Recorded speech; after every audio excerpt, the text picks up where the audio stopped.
I'm Christy Locke from Houston, Texas. I'm an LMSW studying under the supervision of a LCSWS. And today we're going to be talking about distress tolerance. Specifically, we're going to be talking about the TIP skill and how to survive a crisis without making it worse.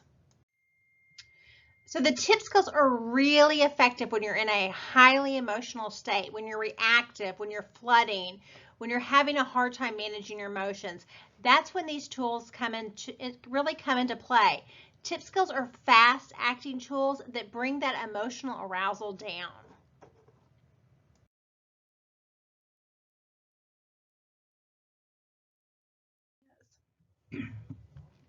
Within this distress tolerance, we have 6 different tools that you can use. The STOP skill is the first one, then pros and cons, which you're probably already using. We typically do that in our mind without even thinking. We weigh what would work, what wouldn't work, what are the benefits, what are the problems with that. The third one is the TIP skills, and that's where we'll be focusing today. And then we also have distracting wise mind, self-soothing, and improving the moment. In Y'all DBT, we teach 2 of these skills, TIP skills and self-soothing. So when you're using the TIP skills or any distress tolerance, it's very important to accept reality as it is. You saw that on a couple of slides back. So accepting reality doesn't mean you approve reality. It just means you accept it, because until we can accept things just the way they are, then we can use our problem-solving skills to be able to change them. But we can't use our problem-solving skills if we are not accepting things the way they are. I mean, that's just like we're like in a movie. We're not even accepting reality. So what are the effects and limits of these skills? When would you use them? How do they work?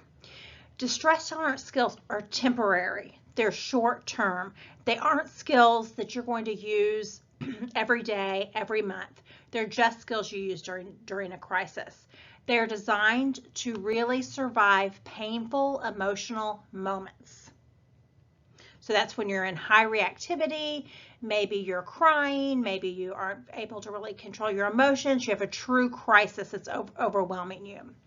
They're designed to enable us to survive this crisis without making it worse. Many times, most of us might have a crisis that happens and not have the tools to be able to solve them.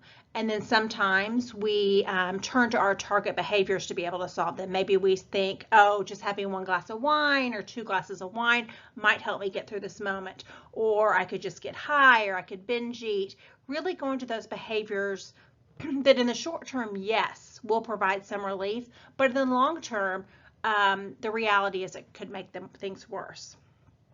Distress tolerance skills are not designed to regulate your emotions. They're just designed to tolerate the experience. And they're not a cure for all the problems in your life. It's not something that you would use to actually solve a problem or that you would use continually. So how do you even identify a crisis? What's a crisis? What isn't a crisis? Crises are highly stressful situations with the potential for very negative outcomes. Again, an example might be if you have to pay, if you're a college student and you have to pay your rent and you left your wallet out of the place where you were the night before and all your money got stolen in your credit cards, so you don't have any way to pay your rent. That might be a time when you need to use distress tolerance so that you can really calm down to think clearly, because it could turn you to using target behaviors if you don't use this. Oh, maybe maybe I can just avoid this situation, or maybe I will go to one of my negative coping skills instead of taking care of it. Crises by nature are short-term. If you are in a crisis day after day, month after month, that is not a crisis. That is your actual life. So crises are short-term, and they're things that need to be dealt with. And then crises create this pressure, this intense pressure to be solved quickly. So when do you use these skills? When you're experiencing intense pain that can't be helped quickly by anything else. When you're wanting to act in motion mind, when you're not in wise mind, you're stuck in that emotion mind, and you know if you act in emotion mind, things could get worse. When you're having emotional distress and you may be overwhelmed. Sometimes you may be not thinking clearly, you may not be making the best choices, you may be being more impulsive. These are times when you would want to use these skills. When you're feeling overwhelmed and it's hard to meet the demands of what's required of you to act effectively. Because remember, the goal is to really act effectively to get through this situation. When you're having extreme arousal because these problems can't be solved immediately. And then how do we evaluate whether these skills are working? Like, did I even get a benefit from using these skills? Well, the most important thing is the skills are working when time has passed and you haven't done anything to make it worse. So if you can get through a crisis without turning to alcohol, without turning to drugs, without turning to binge eating, without turning to gambling, then or other things, then you're maintaining and you're not making it worse. Next, skills are working when you start feeling able to tolerate the situation, just a little bit able to tolerate it. Maybe you're thinking more clearly, and you are able to start putting in other skills that you've learned through the DBT program or other coping skills that you have. And lastly, we need to remember that the skills may be helping, but you may not feel better, and that's okay. As long as you aren't turning to those target behaviors and you aren't making the situation worse, then the skills are working. So again, we're talking about tip skills today, and that's the third of the 6 distress tolerance tools that Marsha Linehan has laid out in the dialectical behavior therapy module. So the first, and there are 4 different things within different categories within the tip skills. The first one is changing your temperature. The second one is intense exercise. Third, paired muscle relaxation. And 4th, paced breathing. So these are all skills that you use in a crisis to not make it worse. So why do we use these tip skills? Why are these for working? Why would we want to use them? What's the benefit to us? These tip skills actually change your body chemistry. So you're getting out of the sympathetic nervous system and into the parasympathetic nervous system, which is actually your rest and digest. So you're getting out of fight or flight and into rest and digest. Tip skills work really fast. In fact, they work as fast as many psychotropic medications. So we're talking Xanax, Valium. They're working as fast as that. They're also working as fast and as effectively as many as your target behaviors. So these tip skills, by changing your body chemistry, will have the same effect as getting high or doing some other thing that isn't helpful for you. They're easy to use. They're free. You don't have to buy anything. You have the skills to do them at home, at work, at school. They're things that you can go to. And they can be used, many of them can be used discreetly and in public places. So your colleagues, your peers, even your parents and your family may not even know that you're using these skills to get through these crises. So when are these useful anyway? Well, they're useful when we're stuck in emotion mind. And so many times when we're in emotion mind, we don't even realize that we're in emotion mind. So that's one thing you have to identify. Am I in wise mind or am I in emotion mind? When these crisis urges get so big that they're moving us to our target behaviors. When the demand to meet our needs is so overwhelming that we can't do it, that's when they're useful. When we're unable to process information. So I think that's a big one. Many times you could feel like you're in a crisis and maybe you're getting lost and you're driving, and for some reason you really can't find where you're going, you're more disoriented, you can't find the building that you're supposed to go to. If you are unable to process that information, that is when a tip skill will be helpful. At that point, you are emotionally overwhelmed and you're at the skills break point. So if you can't really function very well, there's no way you're going to be able to use another skill. You're just too activated. So at that point, the tip skill comes in handy to bring your activation down, right? To be able to survive the crisis and then be able to put in other skills. So how do they work? Like I said before, they activate this parasympathetic nervous system which is your rest and digest nervous system. Yoga also activates the parasympathetic nervous system. Breathing obviously activates that, but we want to get out of that fight or flight mode. And they decrease that activity in the sympathetic nervous system. And I think of sympathetic as stress. So I remember parasympathetic, peace, rest and digest, sympathetic, stress, fight or flight. That's just how I remember it. So when you're in fight or flight, when you're in this sympathetic nervous system, your body speeds up. Sometimes you're more tense. Maybe you're holding your shoulders or you're clenching your hands. You become more alert. You may be hypervigilant. Your body functions not essential are starting to shut down. You could have an increased heart rate. I don't know if you've felt that before, especially in the middle of the night. You might wake up out of anxiety and you have this racing heart. That would be you're really in fight or flight. Constriction of muscles, dry mouth is something that you might be feeling. When you're in the parasympathetic nervous system, the peace part, we see a decrease in the heart rate. Your body's kind of slowing down. We see a constriction in the bronchial tubes, a relaxation of muscles. So you're actually starting to relax. And once you can relax, I mean, I think we've all felt that. When we're relaxed, we function much better than when we're in high stress and high reactivity. So again, my memory device is P for parasympathetic, peace, rest and digest. S for sympathetic nervous system, stress, S, and that's your fight or flight nervous system. So you've probably seen this model before, and it's the model for describing emotions. And you may remember to tame these emotions, we have to be able to name the emotions, right? So if we're just feeling these things and we can't put words to it, we're not really sure what we're feeling, or maybe we're not even feeling things in our body, we're coming at it at a disadvantage. So there are times when you can use these tip skills. At any time in this model, you can use the tip skills. For me personally, I like to use them at the biological changes, because that's when I can tune into my body and say, okay, I'm tense. Okay, my heart's really beating pretty fast. Okay, I'm kind of having brain fog. I'm not really functioning very well. And then use the tip skill. You could also use it if you have a prompting event, if something happens and you've got a story associated with that and it's high reactivity, absolutely put it in the skill then. A little bit later would be under the expressions.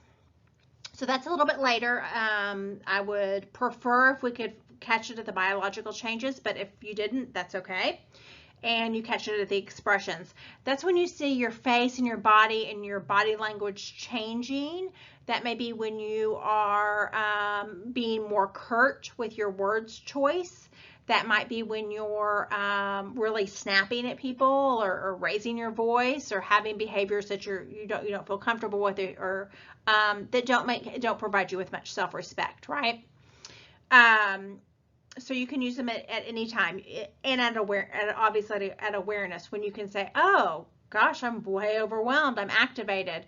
That's kind of naming the emotion. I'm furious. I'm just totally incapable of moving forward because of this stress.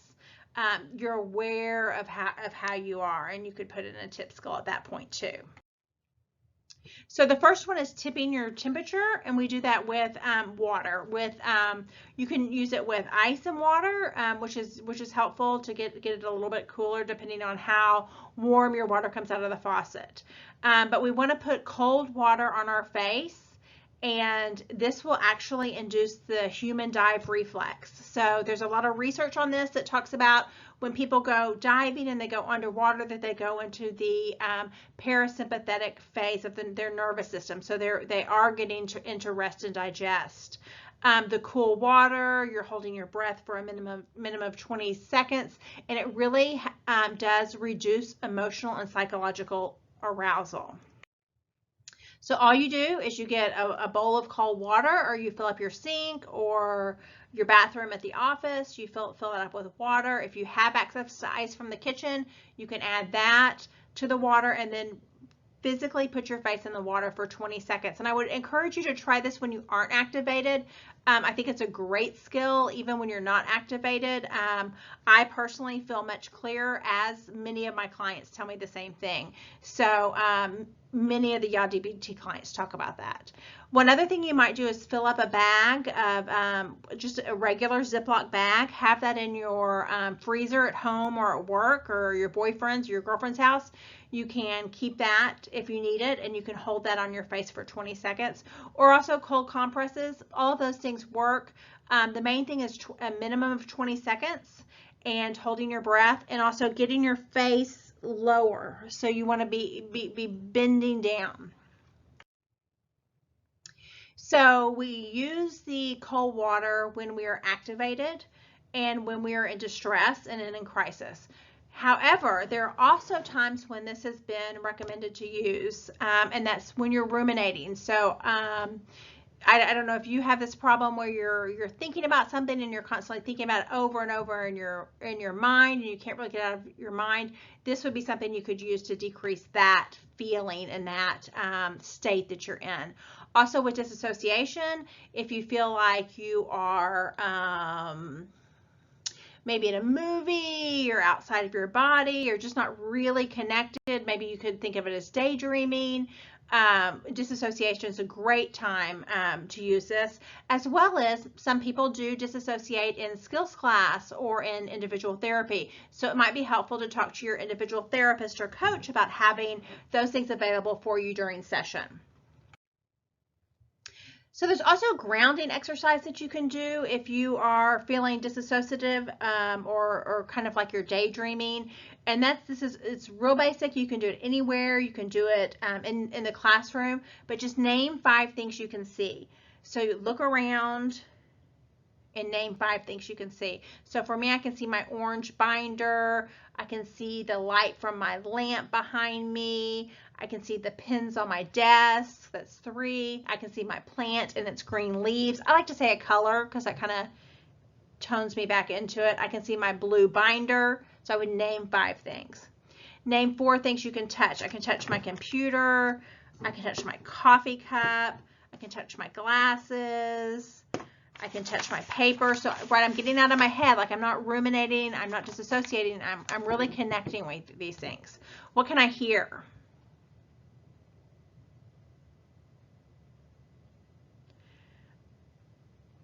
I can kind of hear like a buzzing tone maybe from my lamp.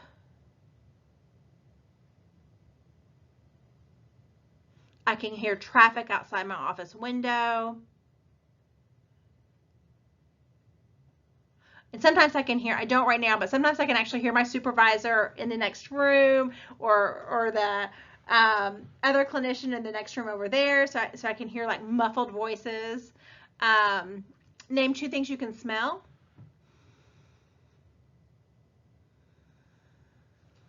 So I don't smell anything right now, but I do have like my lavender essential oil. I can open this and smell this. Actually, I don't even have to open it and I can smell it. So I can smell my essential oil. I can smell my coffee. And name 1 thing you can taste. So for me, I just came to the office, just brushed my teeth before I got here. I can still kind of taste my toothpaste, and it's mixed with coffee. Not a great combination. So that's something you can do if you feel like you're getting overwhelmed, your anxiety is really high, or you feel like you're disassociating. The cold water, dunking your head in cold water, is not recommended if you have serious heart conditions, anorexia, or bulimia. It's just helpful to talk to your doctor if you do have some medical conditions that you're concerned about. So at this point in class, we would do the distress tolerance practice exercise, and we would have buckets of water filled with water and ice, and the DBT participants would put their face in the water and hold it for 20 seconds. So if you're at home watching this, I would encourage you to stop the video and go ahead and fill up your sink with water and ice, and then hold it for 20 seconds. Okay, I hope that worked well for you. So the next one is intense exercise. And I think this is kind of something that most of us have probably grown up knowing, that exercise helps with anxiety or exercise helps with depression. And it's just something that people talk about. But it is a fact and very well researched, and to the point that much research says that exercise is as effective as antidepressants. With exercise, you want to do it for at least 20 minutes, and you want it to be aerobic exercise. It works best if it's something that you do 7 days a week. It's not something that you can go and just do it one time, absolutely. But to build up your stamina and to build up your emotion regulation, it does help to go ahead and do the intense exercise at least 20 minutes, running, jumping jacks, aggressive fast swimming, jumping on a trampoline if you have a trampoline. Gosh, I mean, you know, can you go to the lake and go water skiing? Anything that you really enjoy. I think most people who, if they can find an exercise that they enjoy, you know, it's a lot easier to keep up with it. So if you'll do that for 20 minutes a day. So why intense exercise? Why would we want to put ourselves through this? Well, one, anxiety decreases when the heart rate goes up. So we want to get that heart rate up. And there's much research that positive emotions are linked with an increase in your heart rate. And exercise regulates emotion when other skills are not available. So it's like the water. Exercise is going to help tame these emotions when nothing else is available, when you're at your skills breaking point. You can use exercise when you're agitated, when you're angry, and again, when you're ruminating. So now you have two different choices for ruminating: the putting your face in the water or the exercise. So then we also have paced breathing, and this is another tool in your toolbox for your distress tolerance tools, your tip skills. So with paced breathing, you want to slowly inhale. You can go ahead and do it with me. Let's do it to a count of 4. Hold for 5. Release for 6. Inhale. Hold for 5. Release for 6.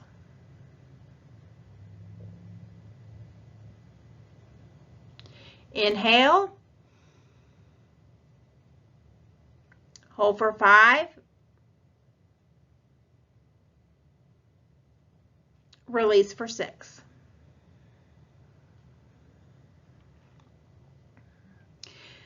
So kind of the magic of this breathing exercise is you're breathing out more slowly than you're breathing in. And I wouldn't get too caught up on the numbers. We're all going to have a different lung capacity. So maybe you can actually inhale for 7, hold for 8, release for 9.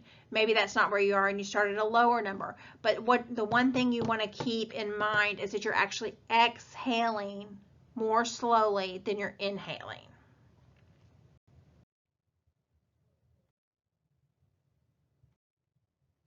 And so the last one is our paired muscle relaxation. That's the last one within the tip skills. So you have temperature, you have intense breathing, you have, you have temperature, intense exercise, paced breathing, and then paired muscle relaxation. So to do this paired muscle relaxation, you'll be tensing your different body points. And until you're comfortable with this, you don't have to start with the biggest amount. You can just start with the upper part of your body, or maybe you feel more comfortable starting with the lower part of your body. This is not an exercise where you have to take an exorbitant amount of time to do this. This is something that you can do quickly. This is something you can also do in the classroom, especially with the bottom part of your body and no one would know, or in a meeting. If you have social anxiety, maybe even at a restaurant or at a movie theater or at a party, if you're sitting down, these are things you can do to kind of get back in your body and not so much in your head. So what you would do is you would inhale and you would, and we're going to do this together in just a minute. You're going to tense a muscle group and then you're going to hold that for about 10 seconds. And then as you exhale, you relax that muscle group. And when you do that, say relax in your head. and really tune in to your bodily sensations. Like, what does it feel like when I'm tightening my shoulders? Can I feel the tension in my shoulders? I can feel like I don't know, like a just tightening. I can feel a squeezing. I can feel it's uncomfortable. And then what does it feel like when you release it? And the important thing about this skill, just as the other ones, it's practice when you don't need it.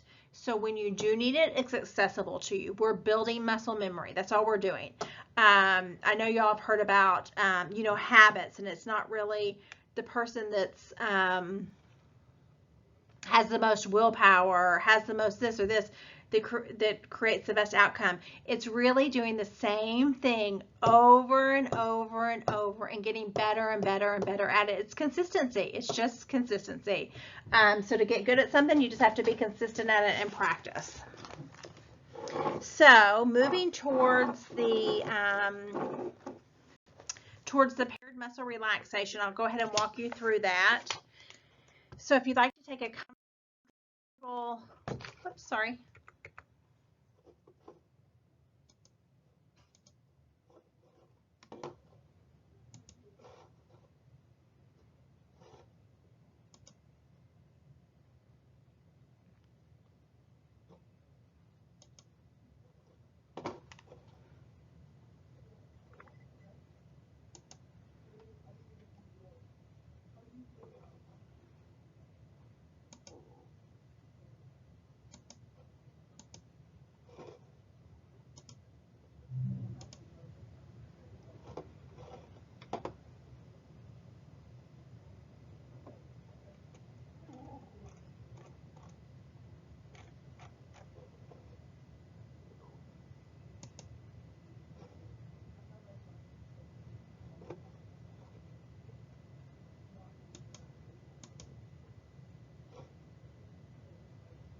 So for paired muscle relaxation,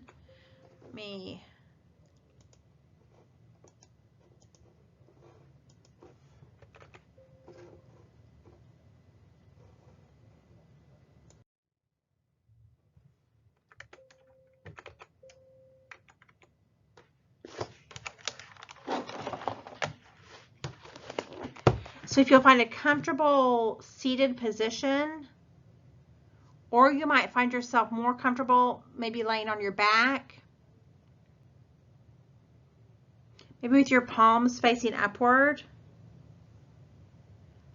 Relax legs and body, and your feet just falling where they may. If you're in a seated position, you might visualize yourself having roots coming out of your feet. So you're really grounded into the ground. You have those really strong roots into the ground. You're stable. You're sitting up straight, holding your head in a relaxed manner. So it starts with our hands and our wrists. Make a fist with both hands and pull them up tight to your wrists. So we're going to hold that for about 10 seconds.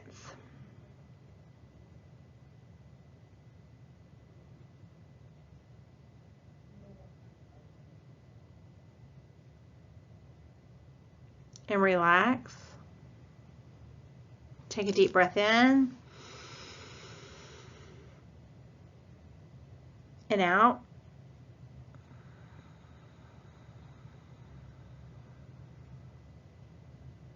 Now moving to your lower and upper arms, make a fist and bend both of your arms up and touch your shoulders.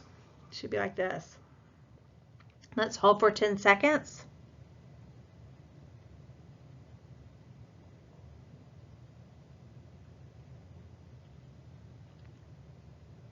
And relax. Take a breath, cleansing breath.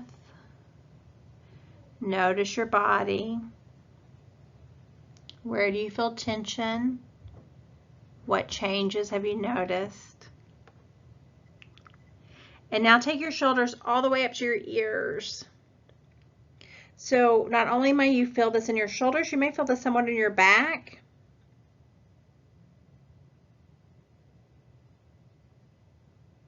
and relax. Breathe in. Scan your body. And breathe out. And now your forehead. Pull your eyebrows all the way close together. Now wrinkle your forehead. So all of that area is tense. That's a place where we hold tension.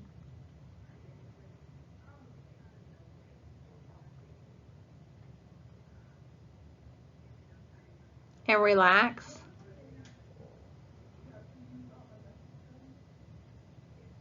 And now shut your eyes. Shut your eyes really tight. Tint your eyes. You're going to feel wrinkles on the side of your eyes, wrinkles in between your eyebrow.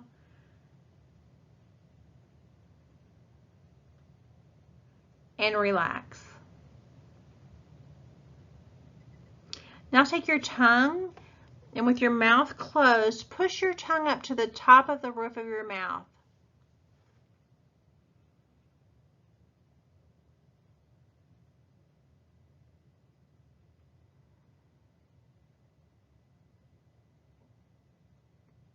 And relax.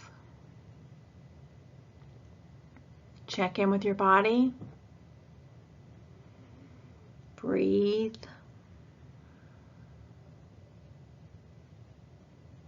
And now your neck.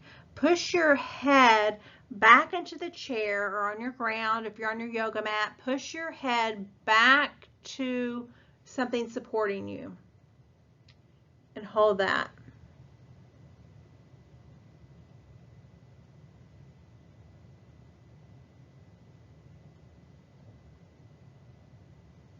And relax.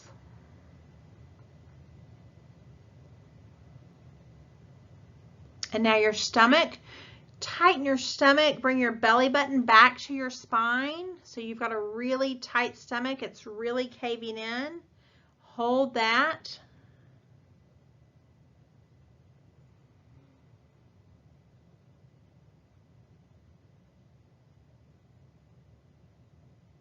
And relax.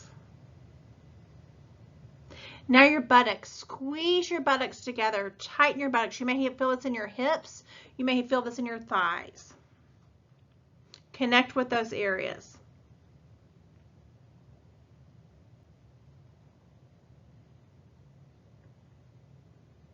And relax.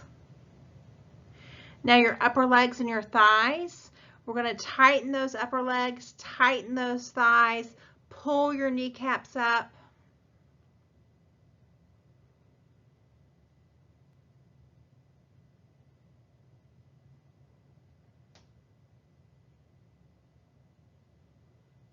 And relax.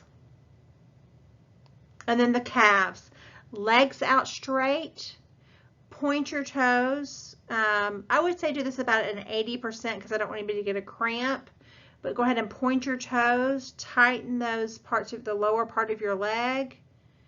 Let's hold for about 6 more seconds.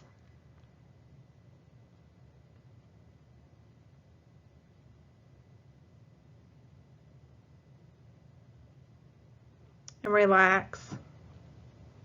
Now your ankles. Can you roll your heels out and have your toes curled under?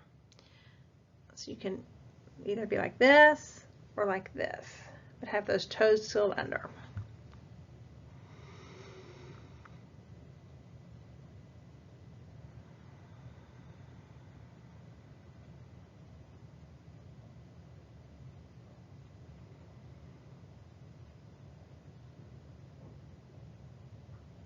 And relax.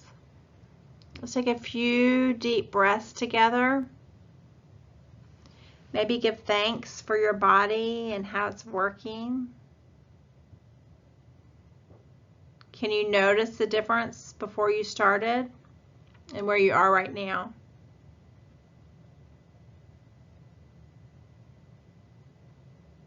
I invite you to take your 2 hands, put them together. If you're lying down, you can roll over to your side, put your 2 hands under your head like a little pillow, and let's do some breaths right there.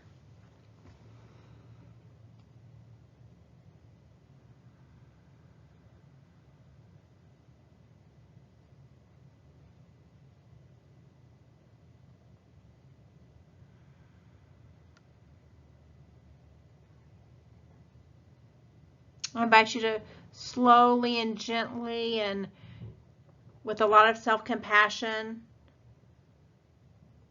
pushing yourself up to a seated position.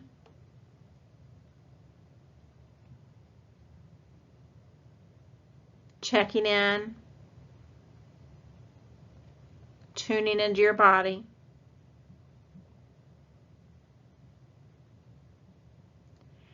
And let's take one final breath together. Breathe in and out.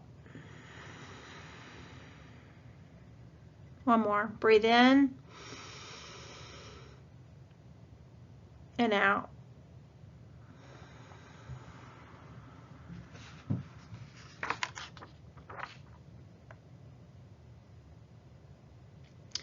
So that completes the 4 tip skills. We have changed the temperature. That's for T, I, intense exercise for 20 seconds, remember? 20 minutes. 20 minutes of intense exercise. P, pace breathing. The key there was you breathe out more slowly than you breathe in. Another P, paired muscle relaxation. Again, you don't have to do your whole body. You could just choose different parts of your body to do in if you're in public situations. So if you're interested in learning more skills, more distress tolerance skills, possibly emotion regulation, interpersonal effectiveness, or mindfulness skills, I would encourage you to register for the DBT skills training class.